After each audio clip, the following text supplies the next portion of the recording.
Hello, this is Reverend Don Lewis coming to you from beautiful Florida. And today our question comes to us from Quizcalis Mexicanus. And Quizcalis Mexicanus writes to say that in studying metaphysics they have found that many exercises and components of spells that they have encountered are very visual in character. And a good example of that would be the psychic development exercises that accompany the Correllian degree lessons, which are very visual in character.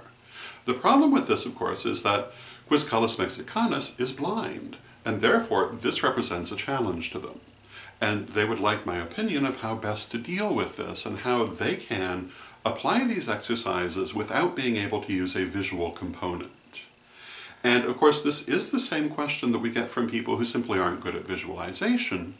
How can we do these exercises without visualizing per se, or without having a visual component? And the answer first is that it was some 18 years ago that I started writing the current Correllian degree lessons, and I've learned a great deal in the time since then, one of which is how important an issue this is. I didn't really understand how important it was when I did that writing, or I would have addressed it. And I think that it's very important for us as a community, as we go into the future, to address issues such as this, because there are many people who require a different approach. I myself am a very visual person, and so that's the approach I took, but I realize now that isn't necessarily the approach for everyone. And if you're not a highly visual person, or in this case a blind person who does not have a visual reference for these things, what would you do? Well, my answer to that at this point in time would be to feel the energy rather than try to see the energy. To feel the intensity of the energy, to feel the shapes that are described, just as if you were feeling it with your hands. With the energy, feel it in ascending order of intensity. Feel the qualities associated with the energy. For example, if you're working with the heart chakra, you would try to feel love and compassion. If you're working with the throat, you would focus on ideas of communication, as well as the intensity of the energy. When we're talking about something like opening a ball of light in the chakras, try to imagine a ball literally opening within your chakra. That would be my advice on how to go about this, but of course, I'm not a blind person.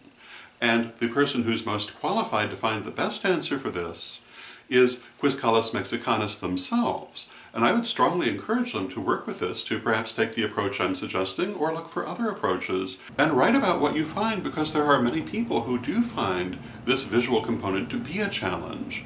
And the best person to answer how to overcome that challenge is someone who has faced it.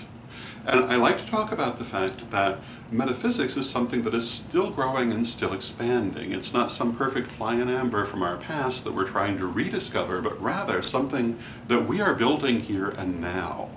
And there are many aspects of metaphysics that are yet to be addressed, and it falls to us to address them.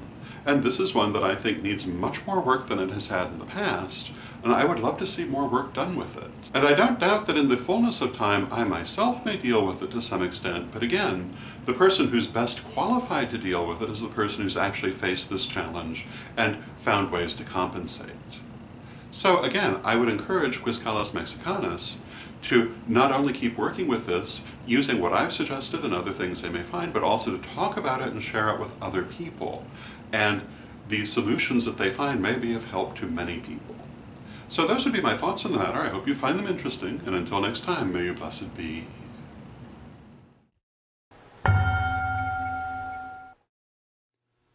Reverend Don, super omnibus of incantations and invocations for all occasions.